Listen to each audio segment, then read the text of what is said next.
Samantala, kabilang sa mga nominado ng pagka-ombudsman, si Justice Secretary Boying Rimulya, bagay na tila alam na raw ni Senator Amy Marcos ang magiging resulta.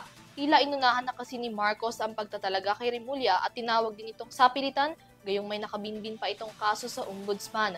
Tunghayan ng detalye sa report na ito. Higit 2 buwan na mula nang mabakante ang posisyon ng ombudsman makaraang matapos ang termino ni dating Ombudsman Samuel Martires noong Hulyo.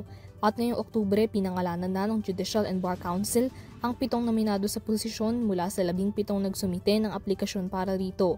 Kabilang sa mga nasa shortlist ng JBC para sa pagka-ombudsman, sina Michael Aguinaldo, dating Commission on Audit Chairperson, Stephen Cruz, Retired Court of Appeals Associate Justice, Samuel Gaarlan, Supreme Court Associate Justice, Annalisa Logan, Deputy Executive Secretary, Mario Lopez, Retired Supreme Court Associate Justice, Michael Frederick Musni, Sandingan Associate Justice, at Jesus Crispin Remulla, Department of Justice Secretary.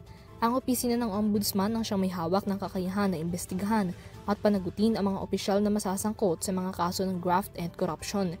Inilabas ng JBC ang listahan nitong Lunes, ngunit nitong Linggo nagpahaging na si Senadora Amy Marcos na nakatakda umanong hirangin si Remulla bilang ombudsman ngayong araw. Inilarawan niya ito bilang sapilitang pagtatalaga ng taong hindi karapat-dapat at may nakabinbin pang kaso.